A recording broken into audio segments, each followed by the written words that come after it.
Bom dia a todos, gente, sou Mariana Panerari e eu vou conversar com vocês hoje um pouquinho sobre a Lei Geral de Proteção de Dados, que a gente já conversou, apresentei para vocês o que é a lei e que ela veio proteger os dados pessoais, né? Nós vimos que a lei, ela visa garantir a proteção dos dados das pessoas, né? Sejam eles físicos, e aí a gente pode pensar num prontuário médico, no contrato com o banco, bem como por meio digital, que hoje a gente usa muito, né? São plataformas como TikTok, Facebook, iFood, que eu sei que vocês usam, né? Quantos dados vocês colocam lá no iFood? O cartão de crédito, o endereço de vocês, nome completo, né? E que esses são os nossos dados: nome, RG, CPF, e-mail, né? Nossas crenças, resultados dos nossos exames e até mesmo o nosso perfil de consumo. E a minha empresa? Então, quer dizer que a minha empresa agora ela não pode mais coletar dados? Então, veja, vocês gostariam que o iFood tivesse cuidado com esses dados de vocês, né? O cartão de crédito, atrás a senha de segurança do cartão. Então, a minha empresa não pode? Claro que ela pode coletar dados. A lei ela não veio dificultar a economia nem atrapalhar a atividade empresarial, mas ela veio garantir o fair game, que é um jogo justo, através da transparência, que é um dos pilares da lei. Então, toda vez que eu pensar que eu vou coletar dados dentro da minha empresa e trabalhar com esses dados, eu tenho que pensar qual é a finalidade e tenho que trabalhar com transparência. Então, como saber se a minha empresa está coletando dados? Simples. Eu tenho um cadastro de clientes, eu mantenho dados deles. Vamos pensar hipoteticamente numa corretora de seguros, né? Então, eu fui e contratei um seguro de carros, por exemplo. Eu tenho aqueles dados do meu cliente, telefone, e-mail, cartão de crédito. Com qual finalidade? Eu vendi um seguro de carros para ele. Eu posso ligar e fazer um pós-venda, eu posso mandar um e-mail para saber se está tudo bem com ele, mas eu posso mandar novos produtos? Somente se eu tiver autorização desse cliente. Então, quando eu faço essa venda, eu posso colocar dentro do contrato um checkbox, se ele tem interesse de receber novidades ou não. E numa agência de viagens, quantos dados eu não passo para eles? Essa agência de viagem, ela vai tramitar esses dados com hotel, com passeios, né? Então, a gente gostaria que eles tivessem cuidado com os nossos dados. E quais são os benefícios de eu adequar a minha empresa à Lei Geral de Proteção de Dados? Eu vou ter uma maior eficiência, eu evito acúmulo desnecessário de informações, porque a lei ela diz que eu tenho que coletar somente o que for necessário para o meu negócio. Então, se eu não preciso de tipo sanguíneo, dados bancários, para que eu vou ficar com isso? Havendo um vazamento, o estrago é bem maior, a minha responsabilidade é bem maior. Então, eu estando ali adequado à lei, eu tenho uma maior eficiência, e que significa economia de tempo e de dinheiro. Uma maior segurança, porque eu tenho uma segurança da informação, né? Pessoas que vão ter acesso a determinados dados dentro da empresa, eu vou limitar ali quem vai ter acesso, quem não vai ter acesso.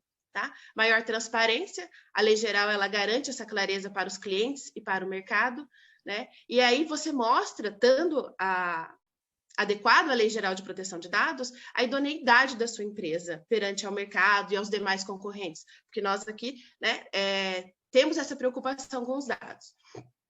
E gera valor, demonstra essa sua preocupação, a valorização da empresa em relação às informações que são confiadas a ela. Tá? E aí, por que vem essa importância, né, da Lei Geral de Proteção de Dados? Vocês têm ideia de quanto vale os seus dados na Deep Web, que seria o mercado paralelo ali da internet? Uma carteira de identidade e serviços de assinatura, ela vale de 50 centos de dólar a $1. Selfie com documentos de $40 a $60. Contas de bancos digitais de 50 a $500. Prontuários médicos de $1 a $30. Acessos não autorizados a e-mails e redes sociais, 400 a $800, e aí fica a importância da gente trocar de senha periodicamente. Dados do cartão de crédito de 6 a $20 e digitalização de passaporte de 6 a $15. Então, essa importância de nós, quanto empresários que tratamos dados, algum tipo de dados, ter uma segurança, ter uma política de governança, ter a implementação de dados. Porque se esses dados vazam dentro do nosso negócio, nós vamos ser responsabilizados. E ó, como eles são valorizados lá fora. Como a LGPD vai afetar o meu negócio? Vai se afetar na forma que é dado o tratamento a esses dados dos seus clientes. A segurança que é dada aos dados, a finalidade com que coleta aquele dado, né? De que forma aquele dado é descartado. Por exemplo, no escritório de advocacia, eu vou ter o dado de vocês, carteira de trabalho, atestado médico, que é um dado sensível, né? Se eu pensar numa ação trabalhista, a ASO, a exame admissional, demissional, eu tenho que garantir a vocês a segurança desses dados, né? Um servidor onde eu tenha a antivírus, e quanto tempo eu vou guardar esse dado? Quanto for necessário, quanto durar aquela ação. Depois eu tenho que ter uma política de descarte desses dados. A LGPD, ela não é somente uma obrigação legal, ela é um investimento, porque quando eu demonstro para vocês que vocês podem confiar que estão entregando esses dados a mim, da mesma forma vocês como empresários, demonstrar para os seus clientes que vocês estão ali em conformidade com a lei geral, né, torna-se um investimento diferencial.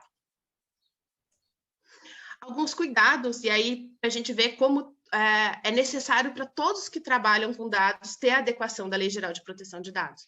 Dentro de um RH, por exemplo, os dados biométricos, RH das empresas, eles têm que estar em conformidade com a lei. Eu vou ter dados biométricos, dados da saúde do colaborador, né, atestados médicos que são entregues, então eu tenho que eleger alguém dentro do meu RH, dentro de uma governança, que vai receber aqueles atestados, que tenha recebido um treinamento que ela não pode vazar informações dali. Nós tivemos um caso numa empresa onde uma funcionária viu ali algumas informações médicas de um funcionário que era amigo dela, mandou, eu vi que você ficou internado 10 dias, tá tudo bem? E aquele funcionário tinha uma patologia, né, que pode gerar algum tipo de discriminação e moveu uma ação de indenização contra a empresa. Então, dados dos candidatos não selecionados, então, quanto tempo eu vou apagar aqueles currículos ou não, exposição de imagens do colaborador, e aí para você pensar num cartaz de aniversário dos aniversariantes do mês, eu tenho que ter autorização, porque eu tenho pessoas que não gostam de ter esse tipo de exposição. Né? Investigações internas, relatórios de desempenhos, monitoramento de ambiente e equipamentos corporativos. Eu tenho que ter uma política de privacidade e eu tenho que ter essa adequação à proteção de dados. E as escolas também, que estão ali tratando de dados de menores, que são considerados dados sensíveis, então eu tenho que ter uma política de compliance, boas práticas, sempre mantendo em segurança os dados dessas crianças e dos adolescentes, eu tenho que ter o consentimento dos pais, tá bom? E quais são as consequências, né? Se eu não me adequar à Lei Geral de Proteção de Dados. As pessoas vão tomar consciência, porque nós somos os titulares dos dados. Da mesma forma que vocês querem que o iFood, por exemplo, tenha cuidado, o Facebook tenha cuidado com os dados de vocês, né? Os seus clientes esperam que vocês tenham cuidados com os dados dele. E quais são as penalidades da legislação que passa a figurar agora as multas e as sanções em agosto? Pode ser advertência, uma multa de 2% do faturamento da empresa, a publicidade dessa infração que a empresa cometeu, o que traz uma, né, mancha a reputação da nossa empresa, e o bloqueio no uso dos dados. Alguns casos famosos de vazamento. Nós tivemos o Facebook, né, no Cambridge Analytics, com 87 milhões de vítimas, e aí fica a dica do filme Privacidade Hackeada, para entender um pouco mais, mas o Facebook manipulava esses dados, perfis, e conseguiu até influenciar em eleições eleitorais, tá? A Target, que é a segunda maior loja de departamento dos Estados Unidos, com 70 milhões de consumidores, e aí vazou dados de cartão, perfil de consumo. O Serasa, recentemente, 220 milhões de vítimas, incluindo CPFs baixados. Então, novamente, teve vazamento de cartão, perfil, endereço. E o Twitter, que foi multado em 2 milhões de dólares por vazamento de dados das contas.